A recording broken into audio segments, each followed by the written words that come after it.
Thank you so much doctor గారు for doing this because it's the most important thing. ఇప్పుడు పర్టికులర్గా సొసైటీలో బయట there so much of misinformation and దేన్ని follow అవ్వాలి, ఎలా ఫాలో అవ్వాలి అన్న చాలా కన్ఫ్యూజన్ ఉంది చాలా పేరెంట్స్ విషయంలో. అయితే కొంతమంది అదృష్టవంతులకు మాత్రమే మీలాంటి వాళ్ళకి యాక్సెస్ ఉంటుంది. సో చాలామంది ఆ ఆపర్చునిటీ లేని వాళ్ళకి మాత్రం చాలా కన్ఫ్యూజన్స్తో నిండిపోతున్నారు. ఎందుకంటే ప్రతిరోజు వాట్సాప్ ఫార్వర్డ్లు లేదంటే డిఫరెంట్ సిచ్యువేషన్స్లో మనం చూస్తున్నాం ఏ వీడియోని ఫాలో అవ్వాలి, ఒక్కొక్కరు ఒక్కొక్కటి చెప్తున్నారు. సో ఇలాంటి సిచ్యువేషన్స్లో ఐ థింక్ పర్టికులర్గా ఇప్పుడు ఈ సెకండ్ వేవ్ అయిపోయిన తర్వాత థర్డ్ వేవ్ రాబోతుంది, అదేదో పిల్లల్ని చాలా ఎఫెక్ట్ చేస్తుంది, ఇలా రకరకాల భయాలు పబ్లిక్లో ఉన్నప్పుడు I think there should be a one stop shop. అంటే ఎక్కడో ఒక్క చోటకి వెళ్తే మనకి కరెక్ట్ ఇన్ఫర్మేషన్ దొరుకుతుందని ఒక అడ్రస్ ఉండాలి. So I thought maybe this is the best way. మీరు మొన్న ఫోన్ చేసి చెప్పినప్పుడు కూడా that you wanted to do this. I felt this is the need of the hour and ఇది అస్సలు డిలే చేయకుండా ఇమీడియట్గా చేస్తే చాలా బాగుంటుంది అనిపించింది. So thank you so much once again for doing this. I'm sure a lot of parents will find it very very helpful. Thanks a lot doctor. నేను మీకు థ్యాంక్స్ చెప్పాలి ఫస్ట్, ఎందుకంటే మీకున్న రీచ్ మాకుండదు. అండ్ తెలుగులో మన భాషలో అందరికీ చెప్పాలనేది నా కోరిక. అంటే నాకు చెయ్యాలని బాగా ఉంది, రీచ్ అవుతుంది. సో మీరు నాకు అవకాశం ఇస్తున్నందుకు నేను కూడా మీకు థ్యాంక్స్. లేదండి, దిస్ సచ్ ఇంత గ్రేట్ ఇనిషియేటివ్లో I'm just being a part, మధ్యలో చిన్న బ్రిడ్జ్ లాగా. So I'm very very thankful. And also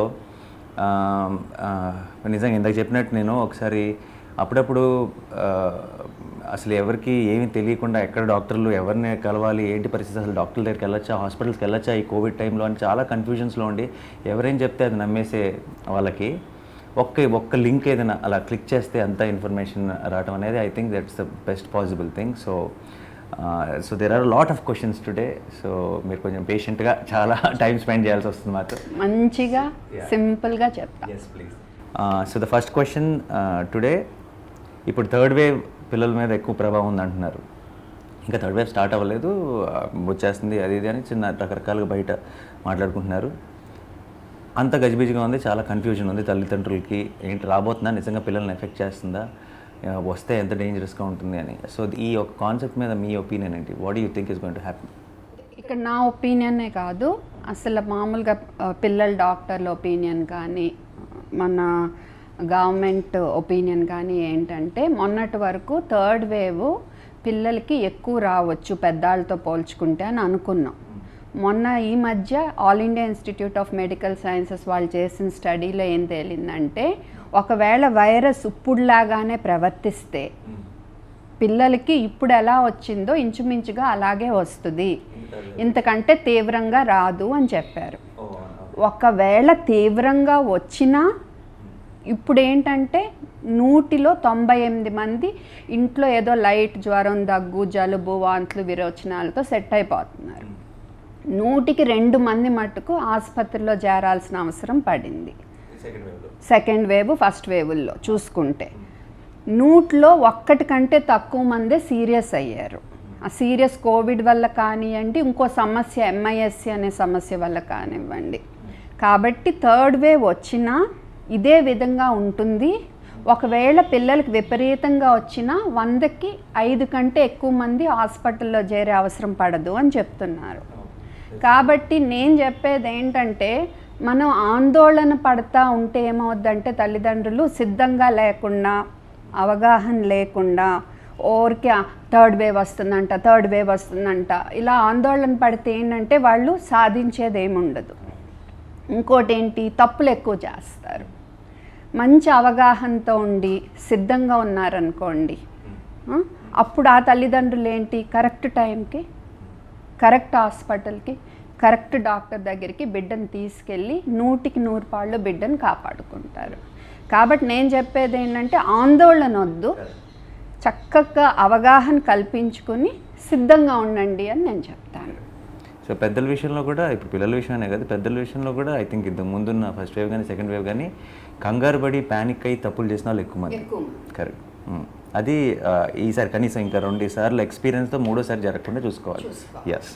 దీనికి ఏమన్నా మీరు చెప్పే కొన్ని చిట్కాలు లాంటివి ఏమైనా ఉన్నాయా? ఆందోళన పడకుండా సిద్ధంగా ఉండటం ఎలా అన్నది how do we prepare them, how do we ask them to be prepared for this? ఇది మట్టుకు మీరు ఓపిక్గా వినాలి. ఇప్పుడు ఇందాక నేను చెప్పే కదా చాలాసేపు పడుతుంది. ఓకే, 3 పాయింట్లు.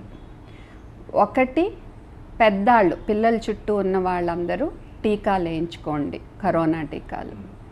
పిల్లలకి టీకా వచ్చినప్పుడు టీకా తప్పనిసరిగా వేయించండి.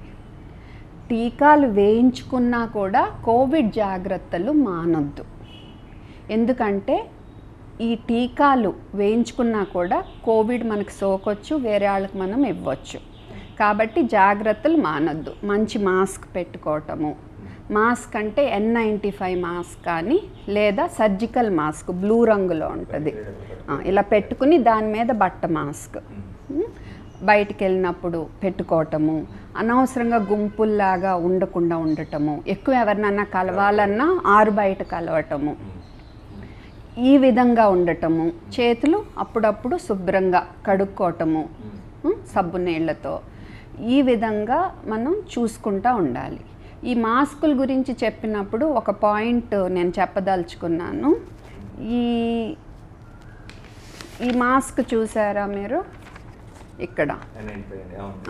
ఇక్కడ ఒక వాల్వ్ ఉంది. ఈ వాల్వ్ ఉన్న మాస్కుల్లో ఏంటంటే పెట్టుకున్న వాళ్ళకి చాలా రక్షణ, మామూలుగా అది ఎంత రక్షణ కల్పించాలో అంత కల్పిస్తుంది, కానీ గాలి ఇందులోంచి బయటకు వచ్చేస్తుంది, ఫోర్స్గా వస్తుంది. సో పెట్టుకోని వాళ్ళకంటే కూడా ఈ మాస్క్ పెట్టుకున్న వాళ్ళ వల్ల అవతల మనిషికి రక్షణ తగ్గుద్ది, డేంజర్ పెరుగుద్ది. సో కోవిడ్ పేషెంట్లు అసలు పెట్టుకోకూడదు. సో ఇది గుర్తు పెట్టుకోవాలి అందరూ. ఎందుకంటే ఇలా పెట్టుకుని మీ ఎదురుగా ఎవరన్నా ఉంటే వాళ్ళ వల్ల మీకు రక్షణ లేదు. So N95 mask with the wall ఉన్నది మాత్రం అది it's not safe for anybody. It's better not to use it. అంటే పెట్టుకున్న వాళ్ళకి రక్షణే, కానీ కమ్యూనిటీలో అది రక్షణ కాదు. So better in ideal situation we should avoid it completely. Is a better thing. అంతే. సో ఇదొకటి. రెండోది ఏంటంటే WHO 5 ఏళ్ళ లోపు పిల్లలకి మాస్క్ వద్దని చెప్తున్నారు. CDC వాళ్ళేమో 2 ఏళ్ళ లోపు వద్దని చెప్తున్నారు. ఎందుకంటే వాళ్ళు ఉంచుకోరు, దానివల్ల ఉక్కిరి బిక్కిరైనా వాళ్ళు మనకు చెప్పలేరు, పరిగెడుతూ ఉంటారు వాళ్ళకి. సో కుదిరినంత వాళ్ళని దూరంగా ఉంచండి మిగతా వాళ్ళకి, రిస్క్ లేకుండా. రెండోది ఏంటంటే ఫేస్ షీల్డ్ అనేది సంవత్సరం లోపు పిల్లలకి పెట్టకూడదు. ఇవి కూడా గుర్తుపెట్టుకోండి. సో టీకాలు, కోవిడ్ జాగ్రత్తలు మనం మానొద్దు. మూడోది అస్సలు ముఖ్యమైనది సిద్ధంగా ఉండటం అంటే ఏంటో చెప్తా. ఫస్ట్ జ్వరం రాగానే కోవిడే కాదు, కోవిడ్ అవ్వచ్చు, ఫ్లూ జ్వరం అవ్వచ్చు, డెంగ్యూ అవ్వచ్చు, మలేరియా అవ్వచ్చు, ఇంకేదో జ్వరం అయిపోతుంది. అండ్ కోవిడ్ టైంలో ఇప్పుడు మనం MISC అనేది ఒకటి చూస్తున్నాము, దాని గురించి తర్వాత మాట్లాడుకుందాం, అది కూడా అవ్వచ్చు. కాబట్టి తల్లిదండ్రులకి ముందు తెలియాల్సిందేంటి? ప్రథమ చికిత్స. జ్వరం వస్తే నేనేం చేయాలి, వాంతులు విరోచనాలు అయితే నేనేం చేయాలి.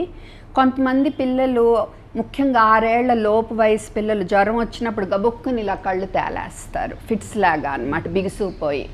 దానికి ఇంకా తల్లిదండ్రులు కంగారు పడిపోయి చేయకూడని తప్పులు చేస్తారు అక్కడ. సో ఈ మూడిటికి ప్రథమ చికిత్స విషయంలో బాగా తెలుసుకుని ఉండాలి. సో జ్వరం వస్తే ముందు పారాసిటమాల్ అనే మందు ఇస్తాం. మనకు మార్కెట్లో క్రోసిన్ అని, క్యాల్పాల్ అని, P250, P120, ఫెపనిల్ అని ఇలా దొరుకుతున్నాయి. సో ముందే డాక్టర్ని అడిగి నా బిడ్డ బరువుకి ఎంత డోస్ అని రాసైనా పెట్టుకోవాలి, లేదా బాటిల్ మీద ఉంటుంది బరువు బట్టి డోస్. అవును. సో జ్వరం వస్తే చంక కింద కొలవమనండి, నోట్లో థర్మోమీటర్ పెట్టొద్దనండి. సో కొలిసి 99 డిగ్రీల ఫారెన్హైట్ కానీ 37 డిగ్రీల సెంటిగ్రేడ్ పైన కానీ ఉంటే జ్వరం మందు డోస్ కరెక్ట్గా ఇవ్వండి. ఇచ్చే ముందు బాటిల్ మీద ఎక్స్పైరీ డేట్ చూసుకోవాలి, ఇదొకటి గుర్తుపెట్టుకోవాలి. సో ఆ జ్వరం మందు ఇవ్వటము, తర్వాత 2 డోసుల మధ్య 4 గంటలైన గ్యాప్ ఉండాలి జ్వరం మందు.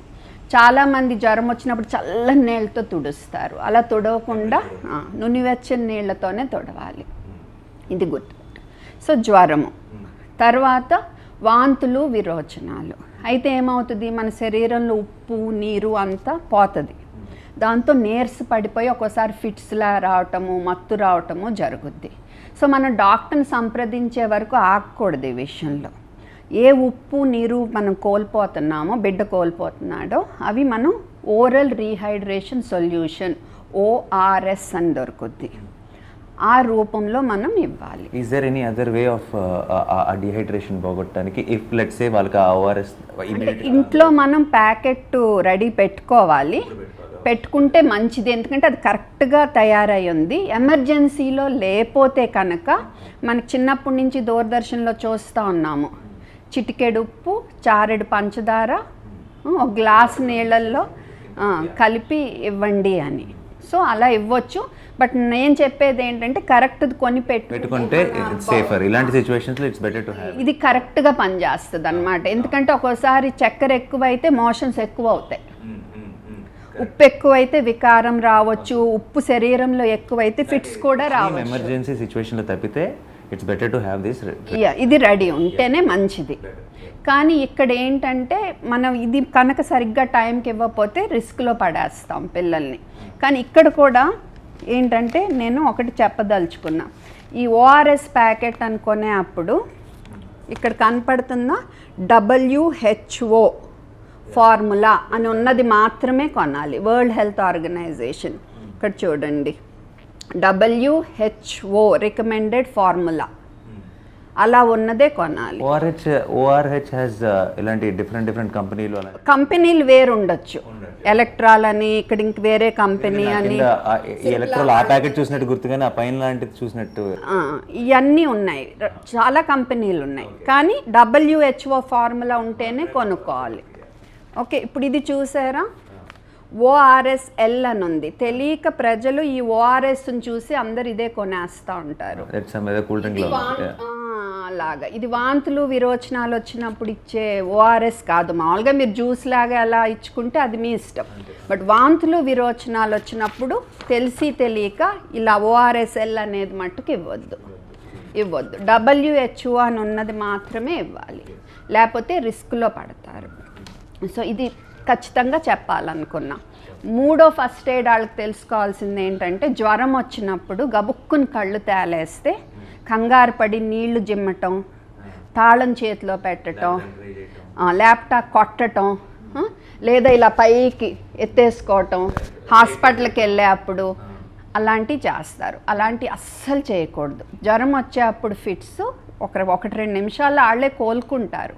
అప్పుడు వరకు కనుక మనం సరిగ్గా చూసుకోకపోతే నోట్లో ఏమన్నా ఉన్నా ఉమ్ము, వాంతి ఇలాంటి గొంతుకెళ్ళి అడ్డం పడి గాలి పీల్చుకునేదానికి ప్రమాదం అయిపోతుంది. సో మనం ఏం చేయాలి, బిడ్డ గాలి పీలుస్తున్నాడా లేదా చూసి జస్ట్ చక్కగా ఇలా సైడ్కి తిప్పి పడుకోబెట్టాలి. తల కింద చేయి పెట్టి కొంచెం తల ఇలా వెనక్కి పెట్టి, తల వెనక్కి on the side on the shoulder, కొంచెం ఇలా తల కింద చేయి పెట్టి. చంటి బిడ్డ అనుకోండి, మనం ఇలా ఎత్తుకోవాలి. కొంచెం తల చూసారా కిందకు ఉంది, ఎందుకంటే నోట్లో అన్న వాంతి అది పడిపోవాలి. ఓకే, సో హాస్పిటల్కి వెళ్తున్నా మనం ఈ పొజిషన్లో తీసుకెళ్ళాలి. ఎస్, సో ఈ 3 మట్టుకు ప్రథమ చికిత్స తల్లిదండ్రులకి ఫస్ట్ క్లియర్ ఉండాలి. ఏ జ్వరమైనా అవనివ్వండి, అది మనకు సంబంధం లేదు. ఫస్ట్ ఇది, తర్వాత డాక్టర్ని సంప్రదించే వరకు. 2, జ్వరం ఏదైనా అవ్వచ్చు. కాబట్టి మీరు కోవిడ్లో జలుబు, దగ్గు, జ్వరం, వాంతులు, విరోచనాలు, కొంచెం పెద్ద పిల్లలు అయితే వాసన తెలియట్లేదని చెప్పగలరు. కాబట్టి మీకు కోవిడ్ అని ఇప్పుడు డౌట్ ఉంది. ఓకే, డౌట్ ఉంది అంటే ఏం చేయాలి, సరే టెస్ట్ చేయించాలి.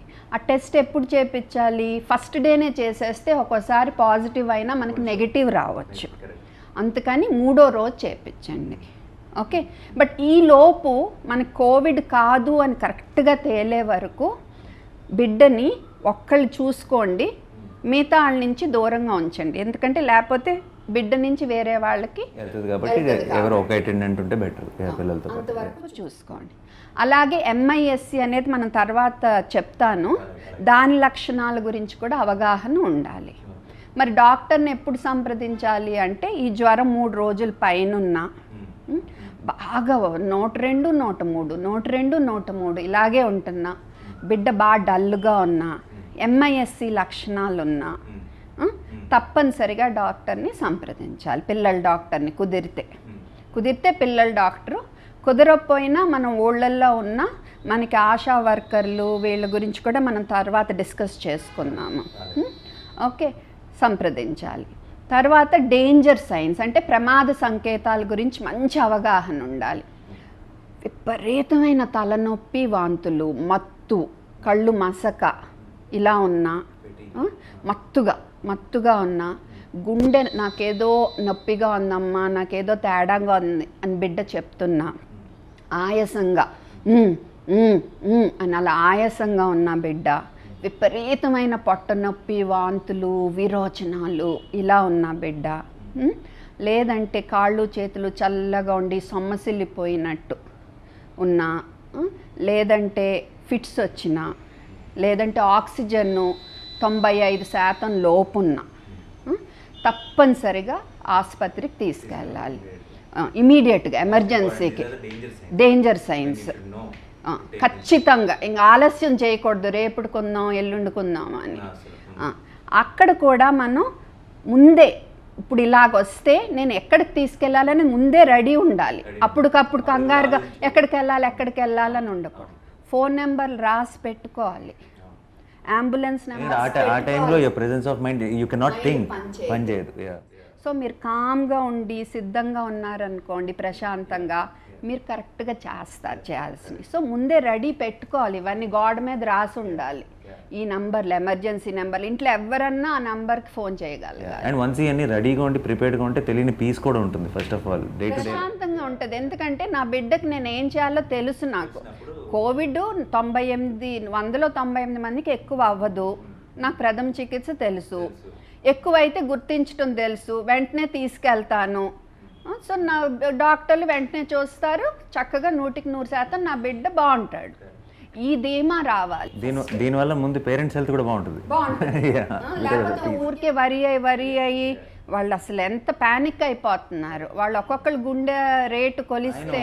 అండ్ పొద్దున్న లెగిస్తే మనకు సోషల్ మీడియాలో కానీ ఇంకో సైడ్ కానీ టీవీ పెట్టినా సరే రకరకాల information and you don't know what to follow. అంతే, అంటే ఒక రాంగ్ ఇన్ఫర్మేషన్ని కూడా, అంటే ఇప్పుడు మనం ఎంత కాపీ పేస్ట్ సొసైటీ అయిపోయామంటే, అంటే before forwarding, before it sending it to someone, is this true or not అనే ఒక బేసిక్గా చెక్ కూడా చేసుకోవట్లేదు మనం. అంటే if the news is exciting, we'll forward it immediately. If they say third wave is here, we'll forward it. If they say mondocchesindanta, we'll forward it. If we say, so anything, అంటే everyone wants to be the first person. అంటే ముందు ఎలాగోలా information అలా share చేసేసుకుందాం అంతే తప్పితే. Correct చెప్పారు మీరు, everybody wants to be the first person. కొంచెం పాజ్ చేసి, ప్రాక్టీస్ పాజ్ అంటాం, కొంచెం ఆలోచించి దీనివల్ల నేను వేరే వాళ్ళకి నష్టం కలిగిస్తున్నానా లాభం కలిగిస్తున్నానా ఒక్కసారి ఆలోచించాలి. And that's the most important. అంటే నౌ దట్ ఫాల్స్ ఇన్ఫర్మేషన్ అనేది ఇంకా అన్ని చోట్ల ఉంది, అన్ని ఇండస్ట్రీస్లో ఉంది, పాలిటిక్స్లో, మా సినిమాల విషయంలో కూడా చాలా ఫాల్స్ ఇన్ఫర్మేషన్ ఉంది. బట్ కనీసం ఇది అంత డెడ్లీ కాదు.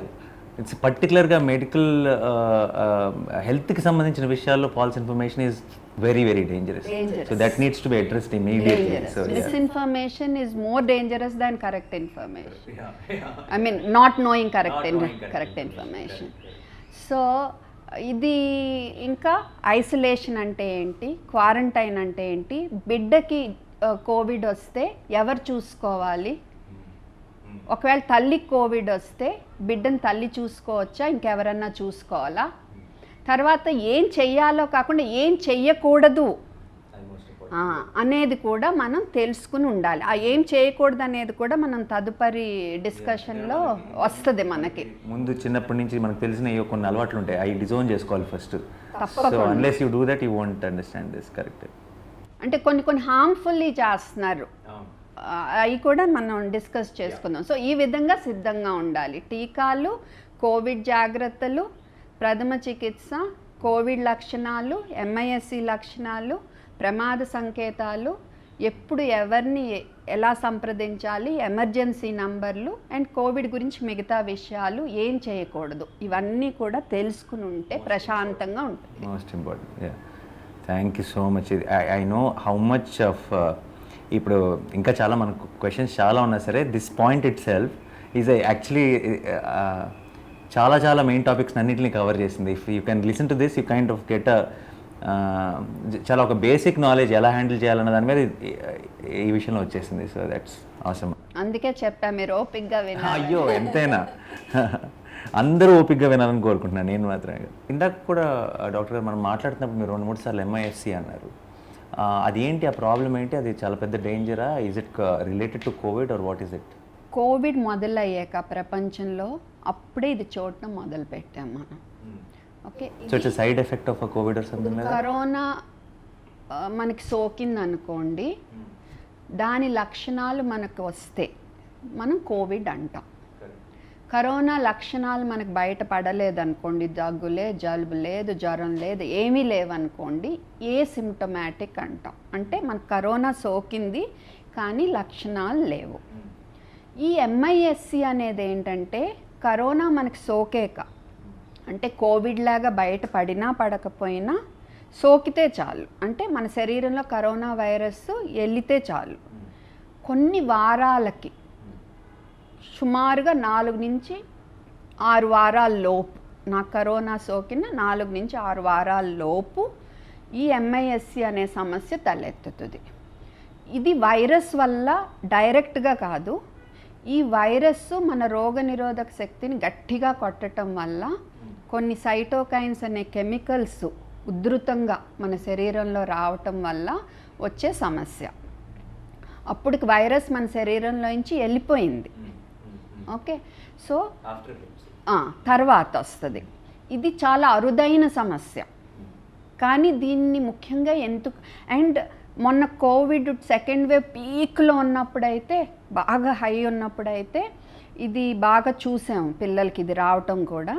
ఇప్పుడు కొంచెం తగ్గుముఖం పట్టింది, కోవిడ్ తగ్గుముఖం పట్టింది కాడి నుంచి ఇది కూడా తగ్గుముఖం పట్టడం మొదలు పెట్టింది. But exactly what are the effects అండి? అదే, సో దీనికి ఎందుకు చెప్తున్నామంటే ప్రాముఖ్యత ఇస్తున్నాం. ఇది అరుదే కదా అని మీరు అనొచ్చు. ఎందుకంటే ముందుగా గుర్తిస్తే 100% బిడ్డకి ప్రమాదం రాకుండా చూసుకోవచ్చు. గుర్తించలేదా ఒక్కోసారి గుండె దెబ్బ తినొచ్చు, మెదడు దెబ్బ తినొచ్చు, కిడ్నీ దెబ్బ తినొచ్చు, చాలా ప్రమాదం అవ్వచ్చు. అదే, సో ఇది 3 రకాల లక్షణాలు ఉంటాయి. ఓకే, 3 రకాలు ఏంటి? ఉట్టి జ్వరంతో వచ్చి ఒక 3-4 రోజులు ఉండి తగ్గిపోవచ్చు. ఓకే, రెండోది ఏంటి? కవాసాకి సిండ్రోమ్ అని ఒకటి ఉంది ఎప్పటి నుంచో, దాని లక్షణాలను పోలిన లక్షణాలు రావచ్చు. అంటే జ్వరం, అన్నిట్లో జ్వరం అనేది ఉంటుంది, జ్వరం కామన్. జ్వరంతో పాటు ఒంటి నిండా ఎర్ర మచ్చలు, ఒంటి నిండా కళ్ళు నాలుక ఎర్రబడటం, మెడ ఒక పక్కన వాయటం, లింఫ్ నోడ్స్ అంటారు, అవి వాయటం ఒక పక్కన, పాదాలు చేతులు ఎర్రబడి వాయటం, లేదా తోలు ఊడిపోవటం వేళ్ల చివర, ఇటువంటి లక్షణాలతో బయటపడవచ్చు. ఇటువంటి దాంట్లో ఏంటంటే గుండె యొక్క రక్తనాళాలని కరోనరీస్ అంటాం, అవి ఉబ్బటం, వాటిని ఎన్యూరిజమ్స్ అంటాం, ఉబ్బటం జరగవచ్చు. ఇలా ఉంటే ఏంటంటే బిడ్డకి ఒక్కొక్కసారి జీవితాంతం కూడా మన హార్ట్ డాక్టర్తో ఫాలో అవ్వాల్సి వస్తుంది, హార్ట్ అటాక్ రిస్క్లో పడవచ్చు. Quite serious, it can get quite serious. జాగ్రత్త, కొంతమందికి తొందరగా తగ్గిపోవచ్చు. కాబట్టి ఇది అంటే గుండె సంబంధించిందంటే మరి డెఫినెట్గా మనం అది సీరియస్. సో మీరు చెప్తున్న ఈ సింటమ్స్ ఏం చూసినా సరే ఇమీడియట్గా డాక్టర్ దగ్గర తీసుకు, తప్పనిసరి జ్వరంతో పాటు ఇవి ఉంటే మీరు సంప్రదించండి. 3 రోజుల పైన జ్వరం ఈ కోవిడ్ టైంలో, మీ ఇంట్లో ఎవరికన్నా కోవిడ్ వచ్చి తగ్గిపోయినా మళ్ళా జ్వరం వస్తే, లేదా బిడ్డకు కోవిడ్ వచ్చి తగ్గిపోయినా మళ్ళా జ్వరం వస్తే, లేదా ఒక్కోసారి ఏమవుద్దంటే మనం ఏసిమ్టమాటిక్ అన్నా కదా, లక్షణాలు బయటపడిన వాళ్ళని ఎవరినో పిల్లాడు కలిసి ఉండొచ్చు, వీడికి ఏమీ బయటపడి ఉండకపోవచ్చు, పేరెంట్స్కి తెలియకపోవచ్చు. కాబట్టి ఈ టైంలో ఏ జ్వరమైనా 3 రోజుల పైన ఉంటే ప్లస్ ఈ సిమ్టమ్స్ ఉంటాయి, అవి కోవిడ్ సిమ్టమ్స్ అవసరం లేదు, ఇంతకుముందు వచ్చి పోయి ఉండక్కర్లేదు, ఏసిమ్టమాటిక్ ఉండొచ్చు, ఏదైనా సరే మీరు చెప్తున్న సిమ్టమ్స్ కనుక కనపడితే ఇమ్మీడియట్గా డాక్టర్, కనపడినా 3 రోజుల పైన జ్వరం ఉన్నా, ఇంక వేరే ఏం లేకపోయినా కూడా డాక్టర్ని సంప్రదించాలి. 3వ రకం, ఇది ఇంకా బాగా సీరియస్,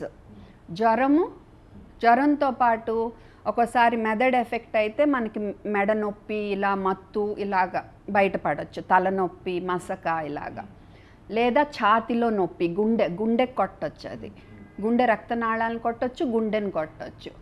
ఛాతి నొప్పి ఏంటో తేడాగా ఉండటము, పేగును కొడితే విపరీతమైన పొట్ట నొప్పి, వాంతులు, విరోచనాలు ఇలా రావటము, తర్వాత బాగా డల్గా ఉండటము, చేతులు కాళ్ళు చల్లబడిపోవటము, షాక్ అంటాం అన్నమాట.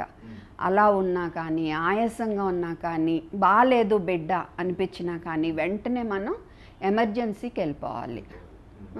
కాబట్టి ఈ కోవిడ్ టైంలో జ్వరము 3 రోజుల పైన ఉన్నా, నేను ఇందాక చెప్పిన లక్షణాలు ఏమున్నా లేదా ప్రమాద లక్షణాలు ఏమున్నా కానీ ఖచ్చితంగా డాక్టర్ని సంప్రదించాలి. అవసరం బట్టి ఎమర్జెన్సీకి వెళ్ళిపోవాలి. ఇప్పుడు మీరు ఇది కొత్త ప్రాబ్లం అని అంటున్నారు కాబట్టి అన్ని చోట్ల అన్ని హాస్పిటల్స్లో, అంటే ఇప్పుడు సిటీలో కొన్ని టాప్ హాస్పిటల్స్ అంటే పక్కన పెడితే అన్ని చోట్ల అన్ని క్లినిక్ల్లో you think everybody is aware of this MISC and how to treat it? పిల్లల డాక్టర్లకైతే అవగాహన ఉంది ఇప్పుడు ఇది రావచ్చు అనేది. కానీ ట్రీట్మెంట్ మటుకు ICU ఉన్న హాస్పిటల్కి తీసుకెళ్తేనే మంచిది. మంచి ఇంటెన్సివ్ కేర్ యూనిట్ ఉన్న ఆసుపత్రులకి తీసుకెళ్ళాలి. ఈ పర్టికులర్ సింప్టమ్స్ కనిపించినప్పుడు ఎందుకో చెప్తాను. ఇప్పుడు ఇది మనకి డౌట్ వచ్చినప్పుడు మనం డాక్టర్ని సంప్రదిస్తే దీన్ని ఎలా నిర్ధారిస్తారంటే, ముందు ఇది సీజన్లో వచ్చే డెంగ్యూ, మలేరియా, ఇంక వేరే క్రిముల వల్ల వచ్చే ఇన్ఫెక్షనా అని ముందు టెస్టులు చేసి అవి కాదని ఫస్ట్ నిర్ధారిస్తారు. తర్వాత బ్లడ్లో యాంటీబాడీ, కరోనా యాంటీబాడీస్ చెక్ చేస్తారు. అవి పాజిటివ్ ఉండి వేరే ఇన్ఫెక్షన్ కాదు అని ఉండి, ఇంకా చెప్పాలంటే ఫ్యామిలీలో ఈ మధ్య కోవిడ్ వచ్చింది కుటుంబంలో అని తెలిస్తే మనకి ఇంకా క్లియర్ అవుద్ది అన్నమాట ఇది MISC అని.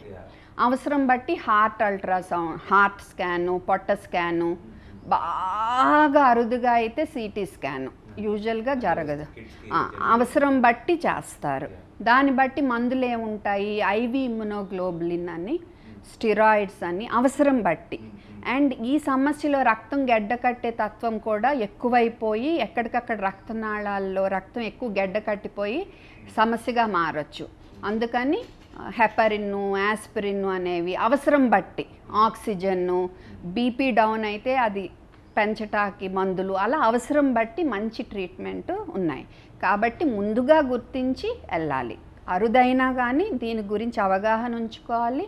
3 రోజుల పైన జ్వరం ఉన్నా, నేను చెప్పిన లక్షణాలున్నా, ప్రమాద లక్షణాలున్నా తప్పనిసరిగా అన్నిటితో పాటు ఇది కూడా అయి ఉండొచ్చు అనుకుని తప్పనిసరిగా పిల్లల డాక్టర్ని సంప్రదించాల్సిందే. సో ఆల్సో అంటే one of the main concerns is there is this much of health care available, but it's also available to few people only. And when we talk about the ఏమంటారు అన్ని రకాలుగా మనకి అవైలబిలిటీలో ఉంది అన్న ఫీలింగ్. కొన్ని ఊర్లకు వెళ్తే మామూలుగా డాక్టర్ దొరకనే కష్టం. ఇంకా పిల్లల డాక్టర్లు అంటే ఇంకా వాళ్ళకి ఎక్కడ ఏ హాస్పిటల్ ఉంటారో కూడా తెలియదు. And they are not sure. And ఇప్పుడున్న సిచ్యువేషన్లో ఈ టెస్టులు ఇంకోటి అన్నీ వింటుంటే వాళ్ళకి ఎంత ఖర్చులు అవుతాయో తెలియదు, ఒక భయం ఉంటుంది. అండ్ ఇంతకుముందు లాగా ఇలాంటి ఒక ప్రాబ్లం వస్తే ఇంత అవుతుంది లేదంటే అన్న ఒక లెక్క అంచనా కూడా లేదు ఇప్పుడు. ఎందుకంటే ఒక్కసారి హాస్పిటల్కి వెళ్ళారంటే అది ఎక్కడ అవుతుంది అన్నది ఒక డైరెక్షన్ లేకుండా ఉంది. సో మరి ఇలాంటి సిచ్యువేషన్ ఎలా, how do they?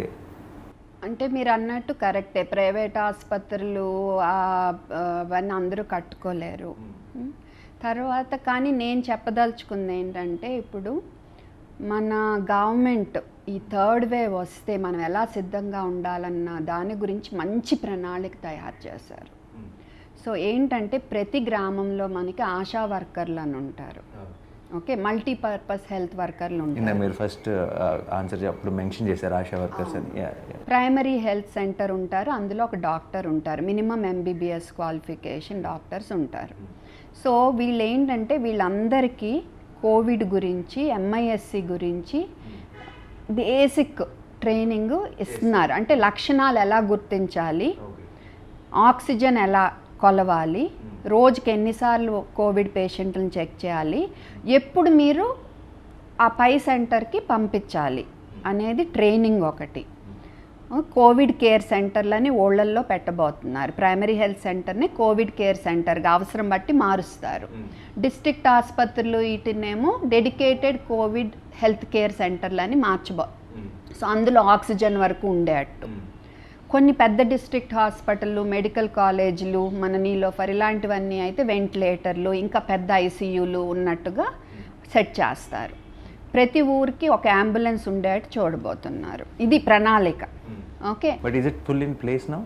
Start it is చేస్తారనే గట్టిగా నేను నమ్ముతున్నాను. ఒకవేళ చేయలేకపోయినా నేను చెప్పేది ఏంటంటే మన గ్రామ పంచాయతీ వాళ్ళు ఉన్నారు, వీళ్ళు చొరవ తీసుకుని ఈ అంబులెన్స్ వరకు, తర్వాత ఈ ఆశా వర్కర్ల ట్రైనింగ్ వరకు వాళ్ళు కూడా చొరవ తీసుకుని చేపించుకుని పార్టిసిపేట్ చేస్తే కాబట్టి తప్పకుండా ఇది సక్సెస్ అవుద్దనే నేను అనుకుంటున్నాను. ఫ్లూ వ్యాక్సిన్ అనేది ఉంది కదండి, ఈ ఫ్లూ వ్యాక్సిన్ అంటే ఇప్పుడు మనకి జనరల్గా కోల్డ్ అండ్ ఫీవర్ సిమ్టమ్స్కి సంబంధించి it works I think. So కొంతమందికి ఇంకా కన్ఫ్యూజన్ ఏంటంటే ఈ ఫ్లూ టీకా అనేది కరోనాకి సంబంధించి కూడా పనిచేస్తుందా, పిల్లల్ని పర్టికులర్గా కరోనా నుంచి కాపాడుతుందా? సో ఫ్లూ టీకా అనేది కరోనా నుంచి కాపాడొచ్చేమో అని ఒక చిన్న ఆలోచన, దాని మీద రీసెర్చ్ జరుగుతుంది, కానీ మనకి దాని మీద కరెక్ట్గా ఆధారాలు లేవు. కాబట్టి ఇప్పటి వరకు అయితే ఫ్లూ టీకా ఫ్లూ జ్వరాల నుంచే కాపాడుతుంది అనేదే మనకి ప్రూఫ్ ఉంది, అంతే. ఆ అవగాహనతోనే ఉండాలి. We don't have enough studies in that direction. Flu టీకా అనేది మనం ఎప్పటి నుంచో ఇస్తున్నాము. 6 నెలలు దాటాక ఫస్ట్ డోస్ ఇస్తాము. ఫస్ట్ టైం ఇచ్చినప్పుడు 9 ఏళ్ళ లోపు పిల్లలు అయితే 2 డోసులు నెల గ్యాప్లో ఇస్తాము. 9 ఏళ్ళు దాటితే ఫస్ట్ టైం కూడా 1 డోసే. ఆ తర్వాత సంవత్సరానికి ఒకసారి ఇవ్వాలి. ఎందుకంటే ఫ్లూ వైరస్ కూడా మీరు టీవీలో చూసే ఉంటారు, కరోనా వైరస్ మ్యుటేషన్ అని. అలా ఫ్లూ వైరస్ కూడా మారిపోతూ ఉంటుంది. కాబట్టి ఏ సంవత్సరానికి ఆ సంవత్సరం ఫ్లూ టీకా ఇమ్మంటాము. ఎవరికి గట్టిగా ఇమ్మని చెప్తాము? 5 ఏళ్ళ లోపు పిల్లలకు కానీ, లేదా ఆస్మా, గుండె జబ్బు, కిడ్నీ జబ్బు ఇలా జబ్బులు ఉన్న పిల్లలకు కానీ ఖచ్చితంగా ఇవ్వండి. ఎందుకంటే వాళ్ళల్లో ఫ్లూ తీవ్రమయ్యే ఛాన్స్ ఎక్కువ ఉంది కాబట్టి అని ఎప్పటి నుంచో చెప్తున్నాము. ఇప్పుడు ఫ్లూ టీకా అదే. కాకపోతే ఇప్పుడు గట్టిగా ఎందుకు చెప్తున్నారంటే కరోనా లక్షణాలు, ఫ్లూ లక్షణాలు కొంచెం ఇంచుమించుగా సేమ్గా ఉంటాయన్నమాట, దగ్గు, జలుబు, జ్వరం. కాబట్టి తల్లిదండ్రుల మనసులో ఇది ఫ్లూనా కరోనా అనే మీమాంస లేకుండా అదొకటి. రెండోది ఏంటంటే ఫ్లూలు ఎక్కువైపోయి కరోనాను ఎక్కువైపోతే ఆసుపత్రులు నిండిపోతాయి, కష్టం అవుతుంది. సో అందుకని ఫ్లూ ఇంకొంచెం గట్టిగా వేయించండి అని చెప్తున్నాము. సో ఈ అవగాహనతోనే వేయించుకోవాలి తప్ప అమ్మో ఫ్లూ కరోనా నుంచి మన బిడ్డను కాపాడదని గబగబా పరిగెట్టుకెళ్ళిపోయి గుంపులుగా హాస్పిటల్కి వెళ్ళిపోయి చేయించుకుంటే వాళ్ళకి అక్కడి నుంచి కరోనా ఎక్కించుకుని తీసుకొస్తారు. తర్వాత వ్యాక్సిన్ రియాక్షన్ వచ్చినప్పుడు మనం ఎడ్రీనలిన్ అనే మందు ఇవ్వగలగాలి. అలా ఫెసిలిటీ లేని చోట గబగబా వెళ్ళి ఫ్లూ వ్యాక్సిన్స్ ఏం చేసుకుని అన్న రియాక్షన్ వచ్చిందనుకోండి సమస్య అవుతుంది. కాబట్టి చక్కగా ప్లాన్ చేసుకుని వెళ్ళాలి తప్ప హడావిడిగా వెళ్ళే అంత పరిస్థితి ఏం లేదు ఇది. అండ్ ఇప్పుడు మన ఈ వాట్సాప్లో వాటిలో అప్పుడప్పుడు we keep seeing messages that ఇది తినండి, అది తాగండి, దీంట్లో గ్లైసిన్ ఉంది, దాంట్లో ఇంకోటి ఏదో ఉంది, ఇదైతే బెటర్, సున్నుండలు తినండి, ఇలాంటి ఏవో రకరకాల వీడియోలు చూస్తుంటాం. సో ఈ అన్నిటికీ ఆబ్వియస్లీ సైంటిఫిక్గా అంటే ఇవన్నీ విని నాకు కొంతమంది ఇప్పుడు ఫ్రెండ్స్లో కూడా ఏమవుతుంది అంటే అందరికి ఫ్రెండ్స్కి లేదంటే ఫ్యామిలీ మెంబర్స్కి ఏదో మంచి విన్న వెంటనే చెప్దాం అనుకుంటారు. ఇట్స్ నాట్ ట్రైన్ టు ఇది మిస్ఇన్ఫర్మేషన్ సెటప్ కూడా కాదు, కానీ లాట్ ఆఫ్ టైమ్స్ ఎవరో చేసి పెడతారు ఏదో ఇదైతే మంచిది ఇప్పుడు కరోనా మీద పనిచేస్తుందంట అని చెప్పి. అండ్ వీళ్ళు కూడా చాలా ఇన్నోసెంట్గా ఇప్పుడు ఈవెన్ మా నాన్న కూడా ఏదైనా చదివారంటే చూసావా ఇది చాలా మంచిదంట అని చెప్పి ఫార్వర్డ్ చేసేస్తుంటారు. సో దాని గురించి మీరు ఏమంటారు? What you think is happening? WhatsApp me doctor కాకూడదు. ఓకే, ఫస్ట్ గూగుల్లో చెక్ చేసుకున్న మంచి సైట్లు ఉన్నాయి. Google is a search engine. So మనకు కరెక్ట్గా ఎక్కడ వెతకాలనేది మనకు తెలుసు. అది ఎలాగా కోవిడ్ గురించి కానీ హెల్త్ సంబంధించి ఏదైనా కానీ ఆరోగ్యానికి సంబంధించి మనకి IAPindia.org,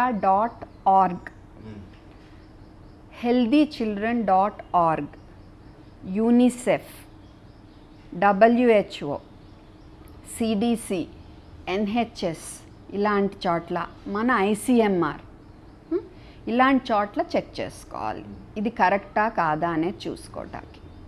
రెండోది ఏంటంటే, ఒకటి మనకి తెలుగులో లేదు, మన దేశ భాషల్లో మనకి ఇన్ఫర్మేషన్ దొరకట్లా. దీని గురించి మనం తప్పనిసరిగా కృషి చేయాలి. నేను నా వంతు కృషిగా doctor Sivaranjani easy health YouTube channel అని, doctor _Sivaranjani Twitter, doctor Sivaranjani online Facebook, ఇన్స్టాగ్రాముల్లో ప్రతి కోవిడ్కి సంబంధించింది ఇంగ్లీష్లోను తెలుగులోను కూడా చెప్పాను. కొన్ని చోట్ల తమిళ్, హిందీలో కూడా నేను కష్టపడి చేశాను. ఎందుకంటే మన భాషలో చెప్పాలి అందరికీ. నేను చూసాను, ఆ లింక్ చూసాను, వెరీ స్వీట్. నో అందరికి కరెక్ట్, చాలా మందికి తెలియదు. అవునా? అవును, చాలా బాగా చెప్పారు, చాలా క్లియర్గా ఉంది. నేను కూడా one of the video link share చేసినప్పుడు చాలామంది దిస్ ఈజ్ సో యూస్ఫుల్ అని చెప్పి వాళ్ళ కొన్ని తమిళ్లో కూడా నాకు రిప్లైస్ వచ్చినాయి రీట్వీట్ చేస్తే. సో వాళ్ళు ఏమన్నారు, నేను చదవలేకపోయాను కానీ చాలా హ్యాపీగా ఉన్నారని అయితే అర్థమైంది. So that is very important. And I hope the governments do this because this such an important thing. అది ఇది చెయ్యాలండి, ఇది చాలా ఇంపార్టెంట్. ఇంగ్లీష్ ఎంతమందికి యా ఇప్పుడు అండ్ ఇది అందరికీ, ప్రతి ఒక్క వ్యక్తికి ఉపయోగపడాల్సిన ఇన్ఫర్మేషన్ని అలా రెస్ట్రిక్ట్ చేసేయటం అసలు కరెక్ట్ కాదు కదా. మనం తీసుకెళ్ళాలి. It is your responsibility to take it to everybody. అదే నా తపన. And you are helping me today with that. అయ్యో no, my pleasure. And will also put those links on the screen so that they can really immediately click and go to the those websites and the channels also. Thank you. And WhatsApp forward ఏదొచ్చినా ఇలాంటి సైటుల్లో check చేసుకోకుండా please ఎదుటాళ్ళకు పంపొద్దు. దానివల్ల మీరు ఎదుటాళ్ళకి చాలా నష్టం కలిగిస్తారేమో చూసుకోండి. చాలా confusion create. మీ ఆలోచన, మీ ఇంటెన్షన్ మంచి అయి ఉండొచ్చు కానీ దానివల్ల వాళ్ళ మైండ్లో చాలా కన్ఫ్యూజన్ క్రియేట్ చేస్తుంది. వాళ్ళు ఇంకో నాలుగు చెప్పుంటారు కదా. So you're creating lot of confusion. Just avoid it, just cross check. ఇప్పుడు కరోనా జాగ్రత్తలు అన్నవి తీసుకుంటూనే ఉండాలని అంటున్నారు. సో ఇప్పుడు అసలు మన జనరేషన్లో మన చిన్నప్పుడు చక్కగా ఇష్టం వచ్చిన ఆడుకొని మట్లాడుకొని బయటికి వెళ్ళి అసలు ఎవరికైనా సరే అందరి దగ్గరికి వెళ్ళిపోయి అన్ని పనులు చేసుకొని ఒక రకమైన ఇమ్యూనిటీ కానీ మన మెంటల్ హెల్త్ కానీ అన్నీ బాగున్నాయి అంటే ఒక రకంగా మన చైల్డ్హుడ్ అన్నీ కూడా కారణం. అయితే ఇప్పుడున్న పిల్లలకి ఇప్పుడు ఈ చుట్టుపక్కల భయాలతో మనం అది ముట్టుకోవద్దు ఇది ముట్టుకోవద్దు అంటున్నాం, జాగ్రత్తలు తీసుకుంటూనే ఉండాలంటున్నాం. సో దీనివల్ల వాళ్ళ మెంటల్ హెల్త్ కానీ వాళ్ళ ఫిజికల్ హెల్త్ కానీ ఏమీ దెబ్బతినకుండా ఉంటుందా? So how do we address that issue? ఇప్పుడు మనం కనీవిని ఎరగని పరిస్థితిలో ఉన్నాం. దీనివల్ల బాగా దెబ్బతిన్నది పిల్లలు. ఏం జరుగుతుందో అర్థం కావట్లేదు, బయటికి వెళ్ళొద్దంటారు, ఆడుకోవద్దంటారు.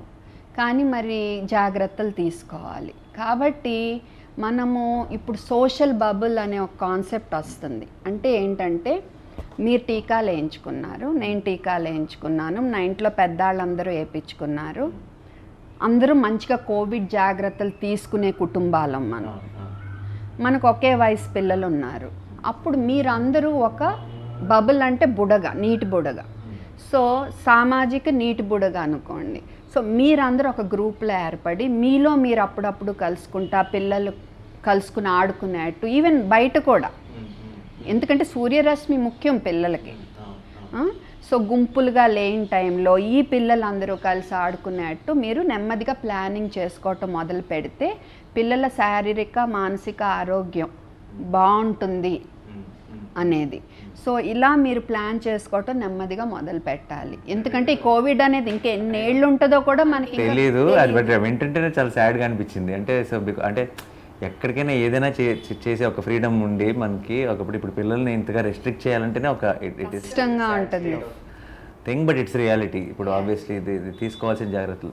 ఆల్సో మీరు అన్నట్టు ఒక రకంగా మేబీ అలా ఒక సోషల్ అది స్టార్ట్ అయితే మేబీ పెద్దవాళ్ళకి కూడా ఒక రకమైన తెలియని రిలీఫ్ స్టార్ట్ అవుతుందేమో మేబీ. అవును. సో ఆ జాగ్రత్తలు తీసుకుంటా బాధ్యతగా ఉంటే ఆ గ్రూపుల్లో మనం చక్కగా పిల్లల్ని తిరగనివ్వచ్చు.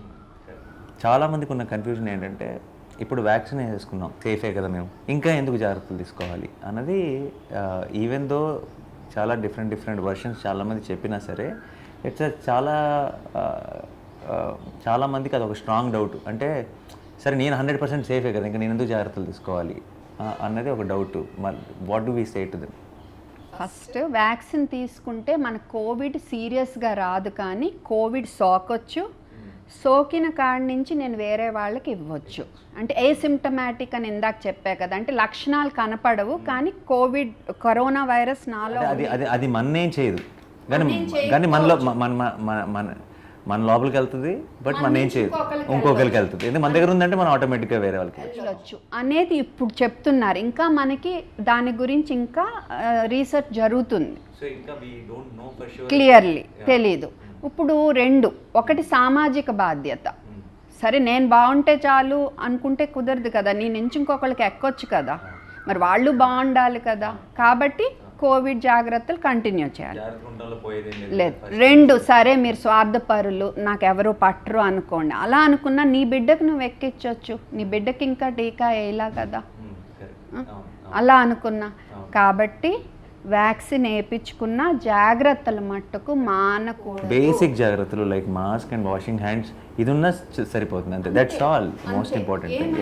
You don't need to do anything else. అన్ని మన పనులు మనం చేసుకుంటూ వెళ్ళిపోవచ్చు ముందుకి. Just maintain that mask and the hand wash. కొంచెం బాధ్యత అనేది ఉండాలి.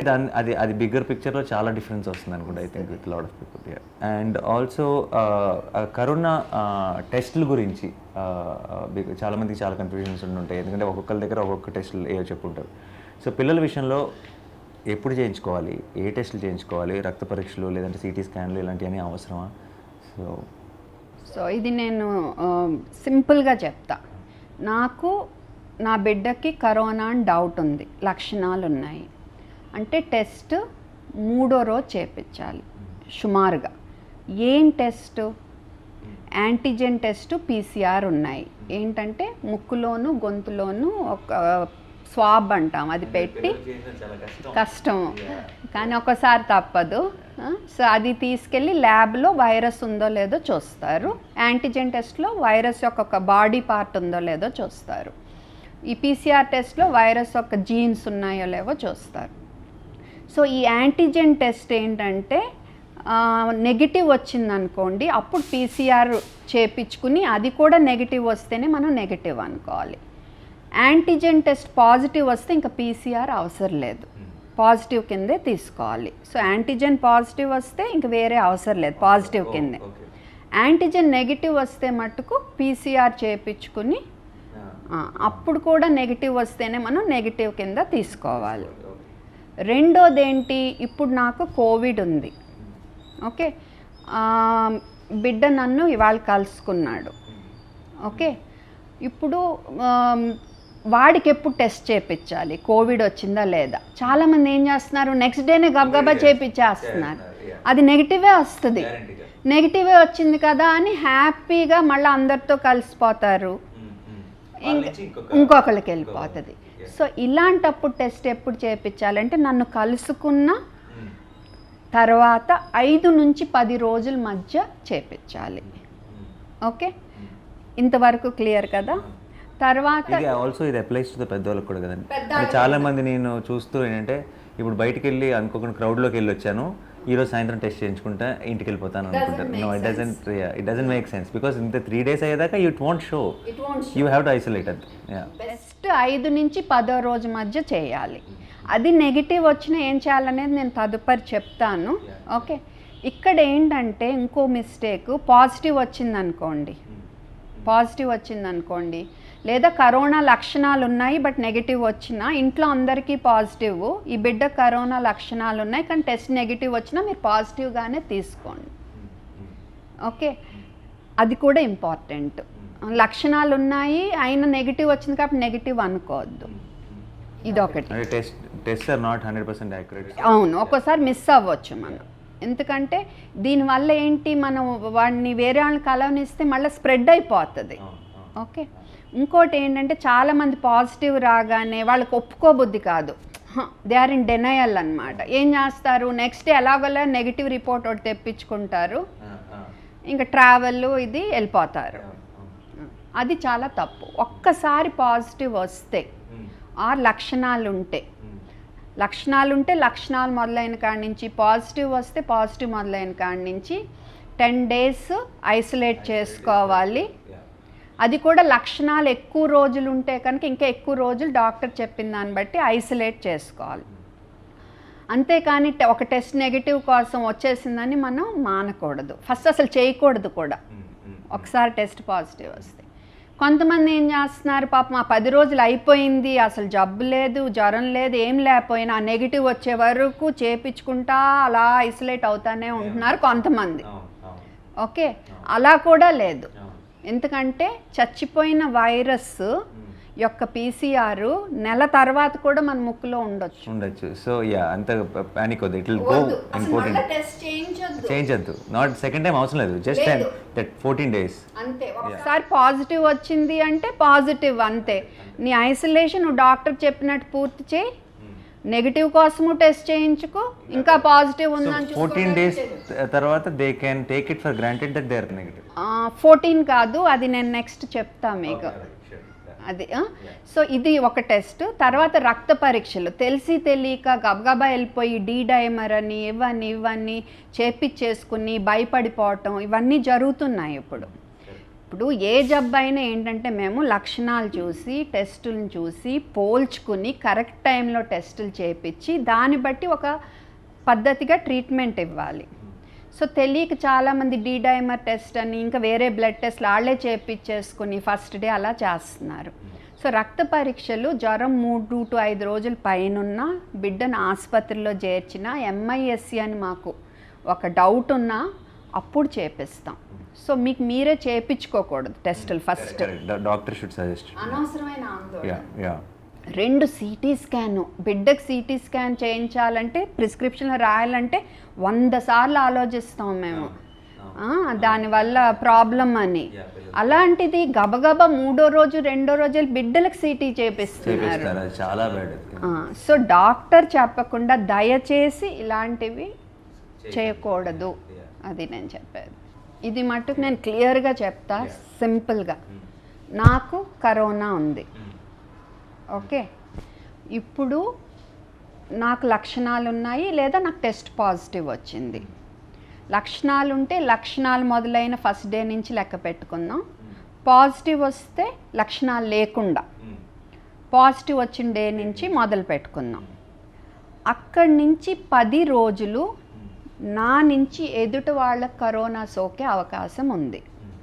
కాబట్టి ఈ 10 రోజులు నేను ఐసోలేట్ చేసుకోవాలి, దీన్ని ఐసోలేషన్ అంటాం. అంతే. ఈ ఐసోలేషన్ అప్పుడు 10 రోజులు ఎలా, 8వ రోజు 9వ రోజు 10వ రోజు నాకు అస్సలు జ్వరం ఉండకూడదు, రోగం లక్షణాలు ఉండకూడదు.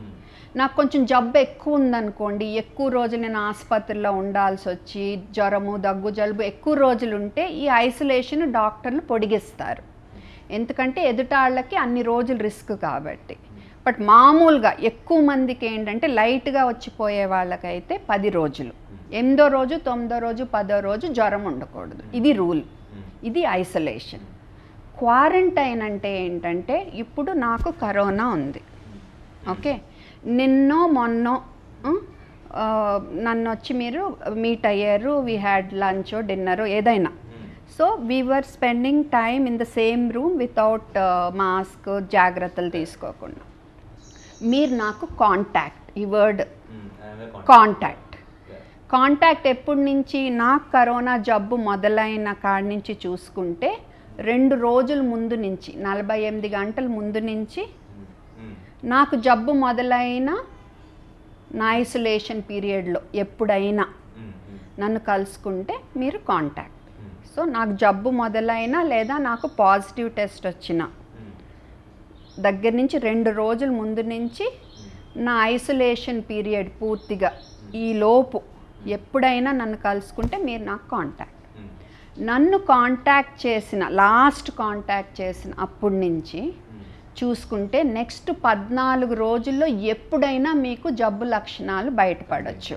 సో ఇప్పుడు ఒకవేళ నేను మీ కాంటాక్ట్లో వచ్చాను, మీరు పాజిటివ్ అని తెలిసింది, నేను ఇప్పుడు టెస్ట్ చేసుకున్నా నేను నెగిటివ్ ఉండొచ్చు కానీ that doesn't we can't take it for granted. లేదు, ఆ 14 రోజుల్లో ఎప్పుడన్నా మీకు జబ్బు బయటపడవచ్చు. ఇందులో మార్పులు కాబట్టి జనరల్గా దూరంగా ఉండడం బెటర్. కానీ టెస్ట్ చేయించుకున్న 5 నుంచి 10వ రోజు మధ్య చేయించుకోవాలి, ఎందుకంటే 90% మందికి లక్షణాలు అప్పుడు బయటపడతాయి. బట్ అది నెగిటివ్ వచ్చినా నేను చెప్పేది ఏంటంటే ఇంకొక 4 రోజులు ఎక్స్ట్రా ఏముంది చేసుకుంటే మీ వల్ల ఎదుటాళ్ళకి ఇబ్బంది లేకుండా ఉంటుంది. ఈ 14 రోజులు మీకు ఏమీ రాలేదు, పాజిటివ్ అవ్వలేదు అనుకోండి, గుడ్, అయిపోయింది క్వారంటైన్. మదర్కి పాజిటివ్ అయితే ఇప్పుడు లెట్స్ బేబీ ఆ ఫీడింగ్ స్టేజ్లో ఉన్నప్పుడు సో వాళ్ళు దే కెన్ స్టిల్ ఫీడా ఆర్ వాళ్ళు ఆ ఫీడింగ్ స్టేజ్లో ఉన్నప్పుడు వ్యాక్సిన్ తీసుకోవచ్చా, ప్రెగ్నెన్సీలో వ్యాక్సిన్ తీసుకోవచ్చా? సో ఇలాంటి డౌట్స్ కూడా ఐమ్ షూర్ చాలామందికి ఉన్నాయి. ఇప్పుడు తల్లికి కోవిడ్ వస్తే బిడ్డకు పాలు ఇవ్వచ్చా లేదా అనేది కదా మీ ప్రశ్న. తప్పనిసరిగా ఇవ్వాలని అందరూ చెప్తున్నారు. WHO కానీ, ఇండియన్ అకాడమీ ఆఫ్ పీడియాట్రిక్స్ కానీ, CDC అందరూ చెప్పేది అదే. కాకపోతే ఏంటంటే తల్లి మంచి మాస్క్ వేసుకోవాలి. అంటే తల్లి నుంచి బిడ్డకి కోవిడ్ సోకకుండా మంచి మాస్క్ అంటే ఇందాక చెప్పాను, N95 కానీ లేదా సర్జికల్ మాస్క్ వేసుకుని దాని మీద క్లాత్ మాస్క్ కానీ, చేతులు ఎప్పటికప్పుడు శుభ్రంగా కడుక్కుంటూ ఉండాలి. ఓకే, ఇది చాలా ముఖ్యమైన విషయం. ఓకే, తల్లిపాలు కంటిన్యూ చేయాలి. అండ్ ఇంకా ఏంటంటే, ఇంకా దీనికి ఆధారం అయితే పూర్తిగా లేదు కానీ తల్లి నుంచి యాంటీబాడీస్ బిడ్డకెళ్ళి రక్షణ కల్పిస్తాయి అనేది కూడా ఒకటి ఉంది. ఓకే, తర్వాత తల్లికి, పాలిచ్చే తల్లికి, గర్భిణీ స్త్రీకి టీకాల విషయంలో తప్పనిసరిగా వేయించుకోవాలి. మొన్న కొన్ని నెలల క్రితమే మనకి ఇది పాలిచ్చే తల్లులకి ఇవ్వచ్చని వచ్చింది జీవో. ఇప్పుడు మొన్న 25వ తారీఖున గర్భిణీ స్త్రీలు కూడా టీకా తీసుకోండి కోవిడ్ అని వచ్చింది. కాబట్టి తప్పకుండా తీసుకోండి. దానివల్ల మీ కోవిడ్ రాదు, మీకు రాకుండా ఉండటం వల్ల బిడ్డకి రక్షణ. వచ్చినా లైట్గా వస్తుంది కోవిడ్. అవును, ఎందుకంటే మన ఫ్రెండ్స్లో కానీ ఈ టైంలో, ఈ ఫస్ట్ వేవ్ సెకండ్ వేవ్ టైంలో ఎక్కువ స్ట్రెస్ అయిపోయింది నేను చూసిన వాళ్ళల్లో are the mothers. And mothers కూడా when they had infants and when they are feeding and the ones in pregnancy మళ్ళీ అంటే చాలా స్ట్రెస్ అయిపోయారు. ఎంత స్ట్రెస్ అది అంటే మామూలుగా మనమే ఎంత స్ట్రెస్ అవుతుంటే మామూలు బయటకు వెళ్ళి వచ్చినప్పుడు వాళ్ళకైతే అసలు అంటే. అండ్ ఇంకోటి ఏంటంటే ఎంత జాగ్రత్తలు తీసుకున్నా సరే 100% సేఫ్టీ సిచ్యువేషన్ కాదు, ఎటు నుంచి ఎలా అయినా జరగచ్చు. అండ్ నాకు తెలిసిన వాళ్ళలోనే చాలా స్ట్రెస్ అయిన వాళ్ళు ఉన్నారు. సో వాళ్ళకి డెఫినెట్గా ఈ ఇన్ఫర్మేషన్ చాలా ఇంపార్టెంట్. ఈ కరోనా వ్యాక్సినేషన్కి సంబంధించి there are still I have seen a lot of people, అంటే చాలా కొంతమంది ఇప్పుడు ఎవరో తెలియని వాళ్ళు, ఎక్కడో సరిగ్గా ఇన్ఫర్మేషన్ లేని వాళ్ళు, వ్యాక్సినేషన్ మీద వాళ్ళకి రకరకాల మూఢనమ్మకాలు, ఇంకోటి ఏదో అని చిన్న భయపడిపోతే ఒక అర్థం ఉంది. కానీ నేను చాలామందిని సిటీలో చాలా ఎడ్యుకేటెడ్ పీపుల్ మధ్యలో కూడా I have witnessed that they are not very ఏమంటారు, వ్యాక్సినేషన్ అంటే ఏదో అదని ఇదని ఏదో స్టోరీ చెప్పి ఎవరైనా ఫ్రెండ్స్తో మాట్లాడుతున్నప్పుడు కూడా నేనైతే వ్యాక్సినేషన్ వేయించుకోను, ఇలాంటి స్టేట్మెంట్లు పాస్ చేయడం చూస్తున్నాను. So how do we get over this? So what do ఒక్కటి చెప్తున్నా నాని గారు, ఇప్పుడు మీ బాబుకి మీరు టీకాలు వేయించారు, అలా అందరూ వాళ్ళ పిల్లలకి వేపిస్తున్నారు. జ్వరం వస్తుందని తెలియక వేపిస్తున్నారా? రియాక్షన్ ఛాన్స్ ఉంటుందని తెలిసే వేపిస్తున్నారు కదా.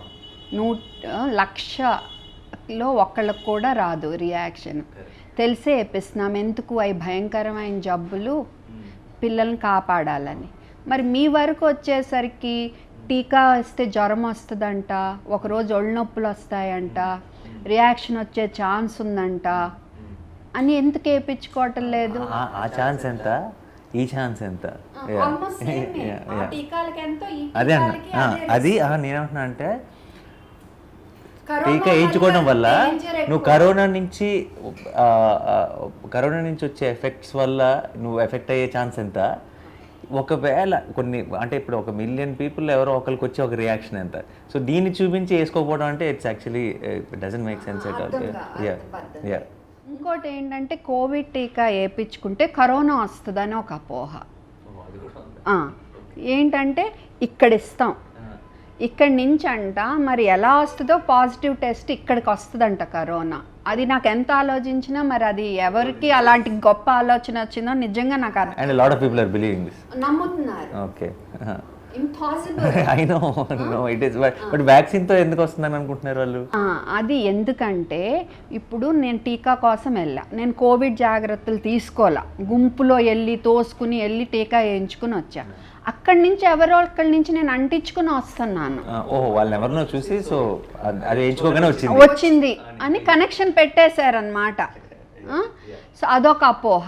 వెతుక్కుంటే కావాల్సిన రీజన్లు దొరికేస్తాయి. కాబట్టి నేను ఏం చెప్తున్నా అంటే మీరు టీకాకి వెళ్ళినప్పుడు కూడా జాగ్రత్తలు తీసుకోండి, కోవిడ్ జాగ్రత్తలు. 2 రియాక్షన్ వస్తే అంటే ప్రమాదకరంగా మారేదాన్ని ఎనాఫైలాక్సిస్ అంటాం. ఓకే, అది చెప్పా కదా, లక్షలో ఒకళ్ళ కంటే కూడా తక్కువే అని. అలా వచ్చే ఛాన్స్ ఉంటే వచ్చినప్పుడు ఎడ్రినలిన్ అని గబుక్కుని ఇలాగా మనం తొడలో ఇస్తాం ఇంజెక్షన్. అది రెడీ ఉందా లేదా, నాకు ఒకవేళ రియాక్షన్ వస్తే మీరు అది ఇవ్వగలరా లేదా అనేది మట్టుకు మన హక్కు.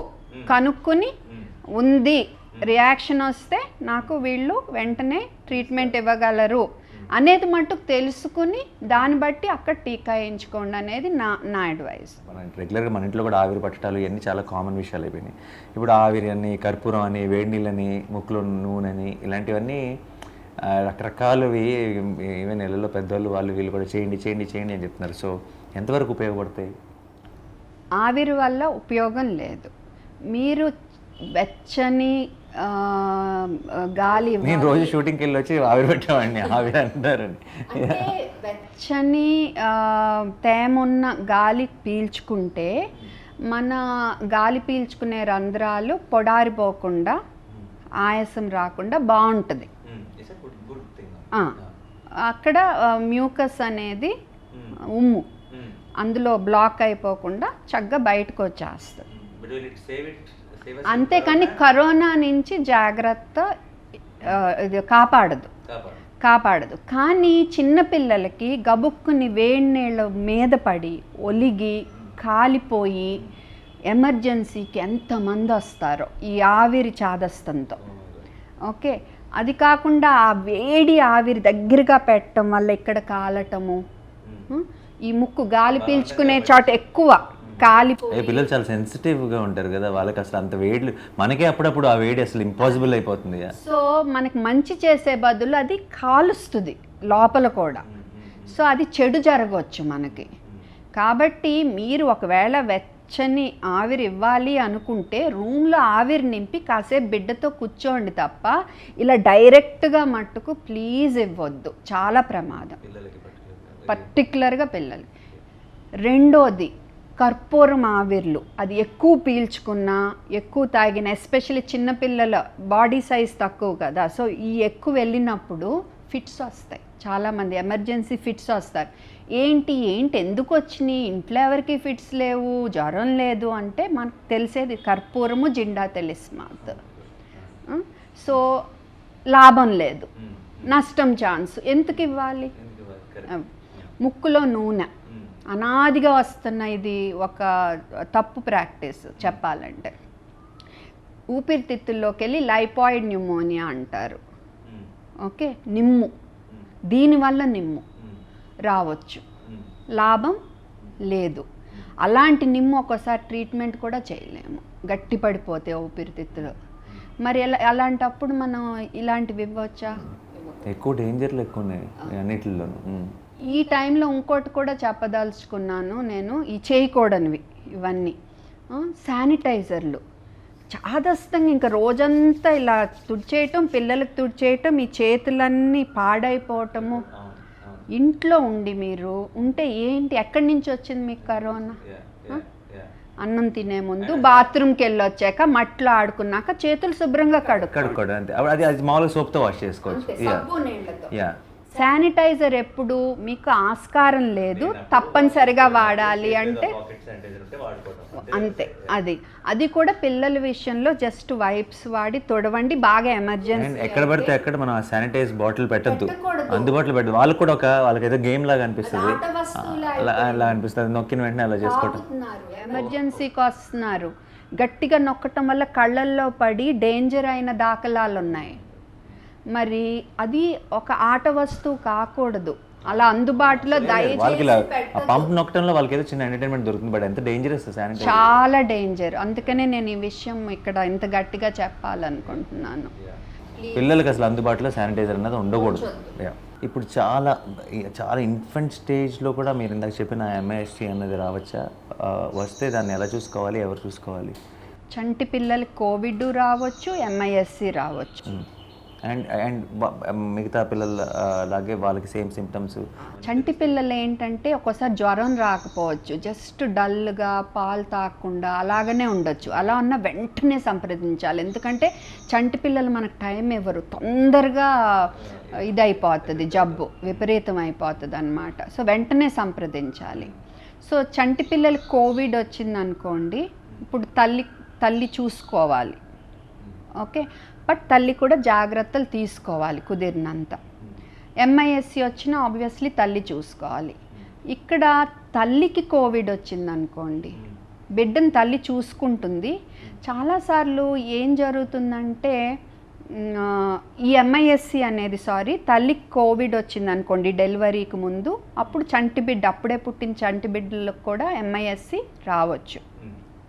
ఇక్కడ నేను ఒక పాయింట్ ఏం చెప్పాలనుకుంటున్నా అంటే, చాలాసార్లు తల్లిదండ్రులు వాళ్ళకు కోవిడ్ వచ్చిందనుకోండి, పిల్లల్ని అమ్మమ్మ తాతల ఇంటికి పంపించేస్తున్నారు కంగారు పడిపోయి.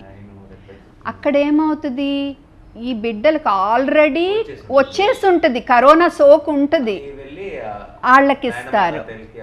ఆ తప్పు మట్టుకు చేయకూడదు, ఎందుకంటే వాళ్ళకి సీరియస్ అయ్యే ఛాన్స్ ఎక్కువ. సో మీరే చూసుకోండి, జాగ్రత్తలు తీసుకోండి. బిడ్డకు కరోనా వస్తే దాన్ని బట్టి మీరు చూసుకోండి, ఓకే. అంతేగాని అమ్మమ్మ తాతల దగ్గర, వేరే జబ్బులు ఉన్న వాళ్ళ దగ్గరికి పంపొద్దు. ఇప్పుడు DPT, పోలియో, MMR ఇలాంటి టీకాలు ఉన్నాయి కదండి, అవి ఈ టైంలో వేయించచ్చా? లేదంటే కరోనా జనరల్గా కరోనా వచ్చిన వాళ్ళకైతే కరోనా తగ్గిన తర్వాత ఎన్నాళ్ళకి వేయించాలి, ఏంటి? ఈ DPT, MMR టీకాలు చాలా ముఖ్యమైన టీకాలు, ఓకే. కాబట్టి షెడ్యూల్ ప్రకారం మనం వేయించుకుంటేనే మంచిది. కరోనా వచ్చి తగ్గాక ఒక 2 వారాలు ఆగి ఈజీగా మనం మామూలు టీకాలు వేయించుకోవచ్చు. ఓన్లీ థింగ్ ఈజ్, ఆ టీకాలు వేయించుకోవటానికి వెళ్ళినప్పుడు కూడా మీరు కరోనా జాగ్రత్తలు పాటిస్తా, గుంపుగా లేకుండా కొంచెం బిడ్డను ఎత్తుకుని దూరంగా కూర్చోవటము, ఈ జాగ్రత్తలు తీసుకుంటా టీకాలు మట్టుకు మానకుండా వేయించుకుంటేనే మంచిది. ఇప్పుడు మేము కూడా స్టార్ట్ చేసాం ఆక్సిజన్ పల్స్ ఆక్సిమీటర్ అన్నది. సో రెగ్యులర్గా ఎప్పుడైనా షూటింగ్కి వెళ్ళి వచ్చినా సరే వేర్ చెకింగ్ అనమాట రెగ్యులర్గా. అది how important is that? Oxygen level తప్పనిసరిగా చూడాలి. ఇప్పుడు మన దగ్గర ఉండే పల్స్ ఆక్సిమీటర్లు ఎక్కువ ఇలాంటివి మనకి, ఇవి పెద్దాళ్ళ ఏళ్ళకు బాగా పట్టేవి, మీ దగ్గర ఉన్నాయి అన్నీ, ఓకే. సో ఏమవుతుంది, ఇప్పుడు ఫస్ట్ పల్స్ ఆక్సిమీటర్ పెట్టుకునే ముందు మన చేతులు వెచ్చగా ఉండాలి, ఇక్కడ పౌడర్లు ఇలాంటివి ఏమి ఉండకూడదు, ఫిక్స్ అవ్వాలి నీట్గా. అయ్యాక ఇక్కడ వేవ్ ఫామ్స్ చూసారా అలల్లాగా వస్తున్నాయి, అవి నీట్గా స్టడీగా వచ్చాక అప్పుడు మనం దాన్ని రీడింగ్ తీసుకోవాలి. PR అని ఉన్నది ఏంటంటే మన పల్స్ రేట్, ఇదేమో ఆక్సిజన్ SpO2 అని ఉంటుంది. ఇలా వస్తేనే ఇది కరెక్ట్, ఓకే. సో ఇది ఏలుకు సరిగ్గా పట్టలేదనుకోండి, తప్పు చూపిస్తుంది, తక్కువ చూపిస్తుంది. బిడ్డ బాగానే ఉంటాడు, ఆక్సిజన్ 70 అని ఎమర్జెన్సీకి వెళ్ళిపోతున్నారు.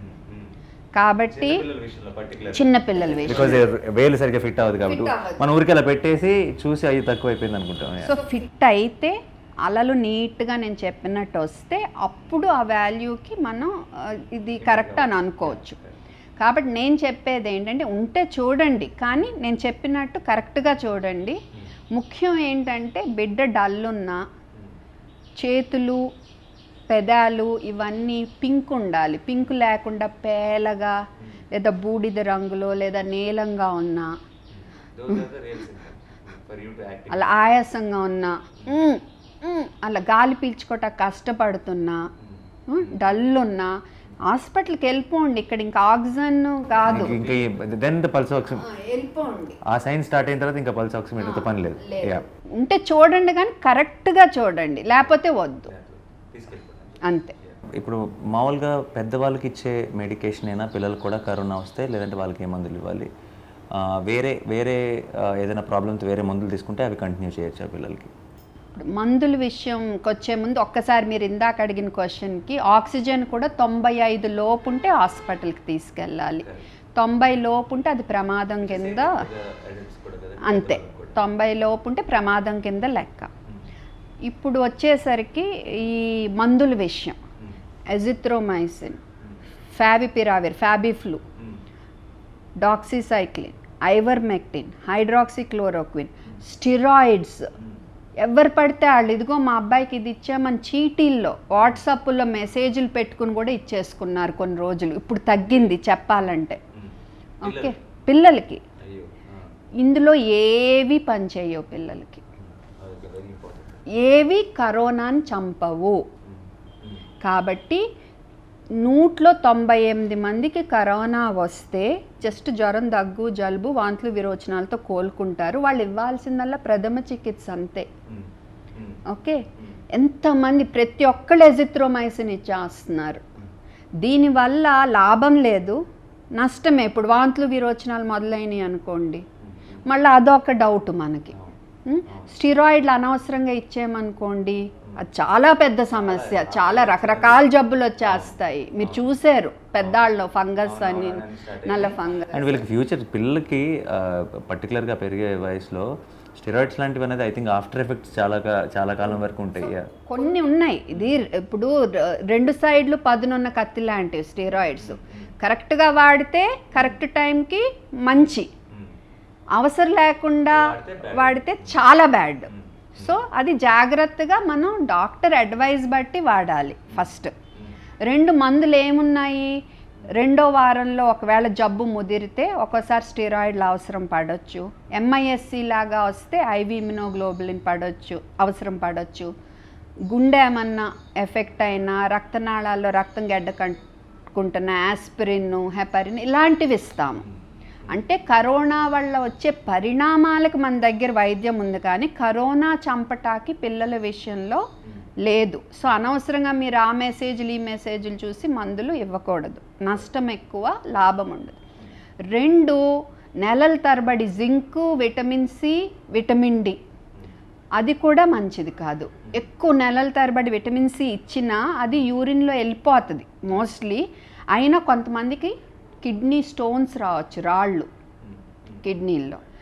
ఇదే విధంగా ఈవెన్ జింక్ కూడా మనం నెలల తరబడి ఇవ్వకూడదు. దానివల్ల కూడా కొన్ని సమస్యలు ఉన్నాయి. విటమిన్ డి తెలియక పెద్ద డోసులు ఇస్తే కిడ్నీలు దెబ్బతినొచ్చు, తలలో ప్రెషర్ పెరగవచ్చు. అంటే మంచి అని ఎవరైనా చెప్తే చాలా మనం చాలా ఇమీడియట్గా ఎక్కువ ఇచ్చేస్తాం. అది ఎంత కరెక్ట్గా ఎంత ఇవ్వాలి, ఏమి ఇవ్వాలి అని తెలుసుకోవడం ఎంత ఇంపార్టెంట్, ఎన్ని రోజులు ఇవ్వాలి కూడా చాలా ఇంపార్టెంట్. తర్వాత ఇమ్యూనో బూస్టర్లు, అడ్వర్టైజ్మెంట్ల మీద అడ్వర్టైజ్మెంట్లు, అది కూడా ఇచ్చేసి నాటు మందులు ఇచ్చేసి చాలా పాపం ఇదిలో ఉన్నారు. ఎందుకంటే తల్లిదండ్రులకి ఏంటి, ఏదో ఒక ఆశ, ఈ మందు పనిచేస్తాను కానీ వాళ్ళకి, కానీ వాళ్ళ న్యాచురల్ ఇమ్యూనిటీ ఒకటి దెబ్బతింటుంది కదా. ఈ మందు ఇస్తే రాదంట అని అనుకుంటారు. లేదు, మంచి ఆహారం, కాయగూరలు, పండ్లు ఉన్న ఆహారం మంచిగా ఇవ్వండి. టీకాలు తీసుకోండి, టైంకి టీకాలు పిల్లలకి ఇవ్వండి. కోవిడ్ జాగ్రత్తలు తీసుకోండి. ఇదే మీ ఇమ్యూనో బూస్టర్, వేరే ఏమొద్దు. Thank you. అంటే ఐ థింక్ మనం అన్ని ఆల్మోస్ట్ ప్రాపర్ పాయింట్స్ అన్నీ కవర్ చేస్తాం. సో ఒకవేళ మీరు ఒక్కసారి బ్రీఫ్గా అందరి కోసం ఇఫ్ మోస్ట్ ఇంపార్టెంట్ పాయింట్స్ని కవర్ చేయాల్సి వస్తే what will you tell everyone? ఆందోళన వద్దు, అవగాహన పెంచుకోండి, సిద్ధంగా ఉండండి, టీకాలు వేయించుకోండి, కోవిడ్ జాగ్రత్తలు పాటించండి, ముఖ్యంగా సామాజిక బాధ్యతతో మెలగండి. Super. Thank you so much, doctor. I think we covered everything, and I'm so happy we were able to do this, and you thought about this. And నాకు ఆ రోజు ఫోన్ చేసినప్పుడే నాకు అనిపించింది ఎంత ఇంపార్టెంట్ ఇది. చాలామందికి ఇప్పుడు మీరు అన్నట్టు వెబ్సైట్సే కాదు, ఏ ఇన్ఫర్మేషన్ అయినా సరే ఇంగ్లీష్లో అట్లా ఇట్లా ఉంటుంది, కానీ ఒక తెలుగులో మనకి కావాల్సిన, మనకి ఏ పిల్లలకు సంబంధించి ఏ డౌట్ ఉన్నా సరే ఒక ఇంటర్వ్యూ చూస్తే ఒక క్లారిటీ వచ్చేయాలి పేరెంట్స్కి, బేసిక్గా ఏం చేయాలి, ఎలా అప్రోచ్ అవ్వాలని. ఐ హోప్ దట్ ఈ వీడియో చూసిన చాలామంది పేరెంట్స్కి వాళ్ళ జనరల్ స్ట్రెస్ లెవెల్స్ తగ్గి ఓకే నాకు ఇప్పుడు సినారియో ఏంటి అర్థమైంది, I can be at peace అని అనుకుంటారని I'm hoping. And I also hope ఈ వీడియో చూసిన వాళ్ళందరూ కూడా వాళ్ళకి తెలిసిన పేరెంట్, వాళ్ళ ఫ్రెండ్స్లో అందరిలో వాళ్ళకి తెలిసిన ఏ పేరెంట్కైనా సరే ఈ వీడియోని ఫార్వర్డ్ చేసి వాళ్ళందరూ కూడా మీరు చెప్పిందంతా విని అర్థం చేసుకోవాలని కోరుకుంటున్నాను. I really hope that happens. Nani, when I called you, నేను జస్ట్ నాని 1 minute మీరు ఏదన్నా మాట్లాడండి, అప్పుడు ఎక్కువ మంది చూస్తారు అని చెప్పాను. యూ సైడ్ నో డాక్టర్, మనం ఇంటర్వ్యూ చేద్దామని. అండ్ నేను ఒక చిన్న పిల్లలాగా ఐ ఫెల్ట్ సో ఎక్సైటెడ్, ఎందుకంటే I could reach this to so many people, అంటే తెలుగులో చేరాలి, మా నాళ్ళందరికీ చేరాలి అని. సో మీరు యాక్చువల్గా నాకు అవకాశం ఇచ్చారు. అంటే నేను అలా అనుకోవడానికి కూడా కారణం ఏంటంటే, ఇప్పుడు నాకు తెలుసు అంజులాగే మీకు కొన్ని వందల మంది parents your just phone call away. And I know వాళ్ళందరూ మిమ్మల్ని ఎంత నమ్ముతారు, ఎంత ఒక కంఫర్టబుల్. ఇప్పుడు అంజు అసలు మీ గురించి మాట్లాడిన ప్రతిసారి అంటే ఎంత అదృష్టం, అంటే ఏదైనా సరే ఒక చిన్న డౌట్ ఉన్న వెంటనే మీకు ఫోన్ చేసి మీకు దానికి సంబంధించిన ఒక క్లారిటీ, ఆ మాట అన్న ప్రతిసారి మన ఎంత లక్కీ అన్న పాయింట్ కంటే కూడా నాకు ఎప్పుడు ఒక కంటిన్యూస్ థాట్ ఏంటంటే, wish everybody had this opportunity, but that won't happen, practically possible కాదు. సో ఈరోజు ఐ థింక్ ఇప్పుడు ఈ హండ్రెడ్స్ ఆఫ్ పేరెంట్స్ని మీరు డైరెక్ట్గా రీచ్ అవుతున్నారు. I hope that you will reach out to lakhs of parents through this video, and I hope it will make it easier for them to understand what's happening around. And వాళ్ళందరి తరఫు నుంచి, నా తరఫు నుంచి thank you so much once again. Thanks a lot. ఒక్క చిన్నది, లేటెస్ట్దే చదవండి information. ఈ వెబ్సైట్లో కూడా 2025 కాకుండా ఎప్పుడు చదువుకున్నా, అండ్ రోజు రోజుకి మారుతున్నాయి కాబట్టి సిచ్యువేషన్స్ కాబట్టి మారుతుంది కాబట్టి లేటెస్ట్ ఇన్ఫర్మేషన్ ఉంది. చదువుకోవాలి, అదొకటి. Perfect. Thank you so much. Thanks.